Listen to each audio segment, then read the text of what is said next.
Night after night, a steamship passenger's recurring nightmare disturbed his sleep and seemed to warn of dire events very specific to the particular vessel in which he was sailing. Claude G. Sawyer was a very practical engineer and businessman who often travelled by ocean liner for his work. In July 1909, he was on his 12th long voyage aboard the brand new passenger and cargo steamer named the SS Waratah. Launched on the Clyde River in England 9 months previously, the ship was travelling from Melbourne, Australia to London via Durban in South Africa. Despite his expenses-paid cabin in the luxurious section of the ship, Sawyer could hardly wait to disembark short of his destination in Durban. His reason was the disturbing and ominous nightmare that had awoken him 3 nights in a row on board. What he always saw in the dream was himself standing at the ship's rail and staring out across a quiet sea.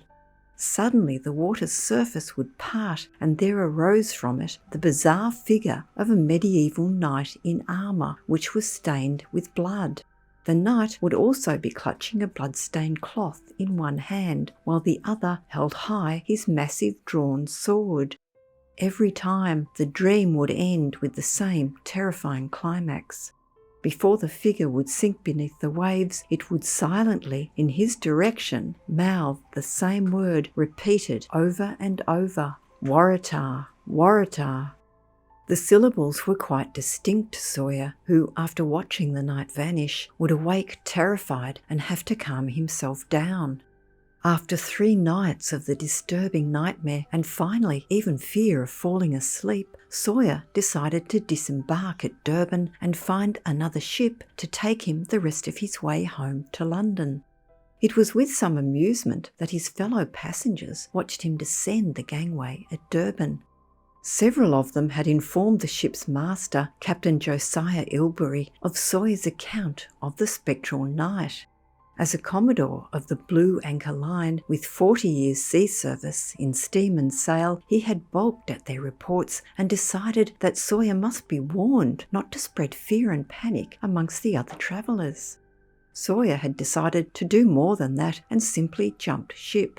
Once ashore, he sent his wife a telegram explaining that he was delayed due to awaiting another ship.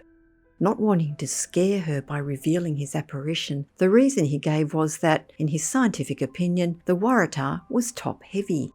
In its short life, the Waratah had become known for its very deep roll, from which it came up with a jerk which would send objects and people flying. Regardless, the Board of Trade had passed the ship, which now bore the top rating of Lloyd's of London, and had been certified by the relevant authorities as totally acceptable to carry large numbers of emigrants. On this, the ship's second homeward journey, the Waratah was carrying 113 passengers, 118 crew, and 6,500 tonnes of cargo. Following Sawyer's departure from the ship, it set sail again the following evening, starting a 600-mile journey over 3 days. Although increasing numbers of ships had been equipped with radio by 1909, the Waratah was not, relying on other vessels encountered at sea for contact and weather information. The only ship encountered on the often hazardous stretch in the Cape region was a tramp steamer called Clan McIntyre, which was heading for East London on the southeast coast of South Africa. The 2 ships exchanged brief greetings with lamp signals at about 6 a.m. on July 27 before the larger ship sped away and by 9:30 a.m. was out of sight. Another liner also claimed to have briefly sighted the Waratah 12 hours later, although the signals between the 2 ships were indistinct. The Waratah did not arrive at Cape Town on her due date of July 29. This was not unusual, particularly as Clan McIntyre had reported encountering the worst storm in living memory. However, as other vessels entering Cape Town had nothing to report of the Waratah, insurance agents started to become edgy, telling local reporters that it was an unusual event for such a well-built ship to be so late. In the meantime, Sawyer had resumed his homeward passage in a Union Castle ship, but only after having another, even more dramatic and graphic dream while staying in his Durban hotel. When booking for his Union Castle line voyage the following morning, he had described to their local manager clearly seeing the Waratah with its bows engulfed by huge waves. In his words, one of them pressed her down, making her roll over on her starboard side and disappear. The night he had experienced this dream had been July 28, unknown to him the date on which the Waratah vanished. 2 tugboats were sent to search for the Waratah but found nothing. As concern began to grow in both Cape Town and London, the British Admiralty ordered 2 cruisers out for a sea search, while all other shipping was alerted to look out for the liner. It was assumed that the Waratah was disabled and drifting, its captain unable to report its plight. With the uneasy realisation that the ship may have drifted far southeastward towards the Antarctic region, a 3rd cruiser joined the search over a more extended area. Hope endured that the Waratah remained intact, as no scrap of wreckage nor any of her many lifeboats and rafts ever appeared. There were several mistaken sightings of bodies which turned out to be blubber discarded by whalers. Sailors in one ship claimed to have spotted a small girl in a red dressing gown floating lifeless in the sea 350 miles from Durban, but closer inspection revealed it to be a roll of printing paper in red wrapping. No trace was found of the missing ship, which carried provisions for a year, and some thought may be listing helplessly towards frozen wastelands, carrying its stranded 200+ passengers and crew. Religious services of intercession were held and clairvoyants consulted. Sawyer's dreams were much quoted, as well as officers who had shared his doubts about the Waratah's top-heavy construction and declined working on the ship before that last voyage. The strongest belief came to be that the ship had capsized in the violent storm, and with all hunkering down inside, no bodies would have floated free. By the time of the Board of Trade inquiry, almost a year and a half later, still not a single scrap of concrete evidence had appeared. Over weeks, people testified, even a self-confessed stowaway on the Waratah's maiden voyage who admitted to having been frightened by the way the ship rolled.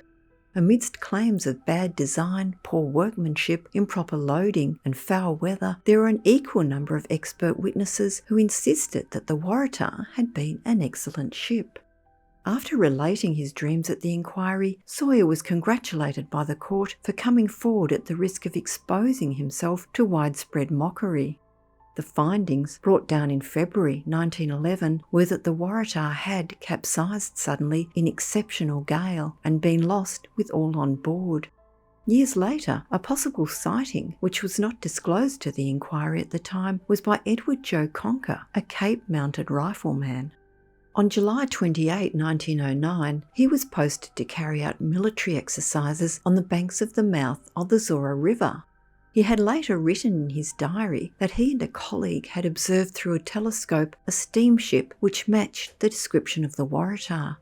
The ship appeared to be struggling slowly against heavy seas in a southwesterly direction. Conker observed the ship roll heavily to starboard, and then, before it was able to right itself, a huge wave rolled over the ship, which then disappeared from view. This led Conker to believe it had gone under. He reported his sightings to his base camp and to his orderly sergeant, who apparently did not take his account seriously. It was not until 1929 that Conker came forward with his account, which eerily accords with Sawyer's second dream of the actual circumstances of the Waratah's sinking. Since then, any possible clues have been hearsay and few and far between. A life preserver, reportedly marked with the name Waratah, washed up on the coast of New Zealand in February 1912. A South African Air Force pilot reported a ship lying on its side in clear water in 1925 off the South African coast. A further search revealed nothing, but refueled the Waratah debate. However, the rough seas off that stretch of what is known as the Wild Coast have destroyed many ships since the demise of the SS Waratah, and there had also been a world war fought in the vicinity prior to that sighting. Strangely, by the time of its construction, the name Waratah had already carried some bad luck. The name of the emblem flower of the Australian state of New South Wales, 4 other ships bearing it had already been lost between 1848 and 1897. We know of only one survivor due to his prophetic apparition, Claude G. Sawyer,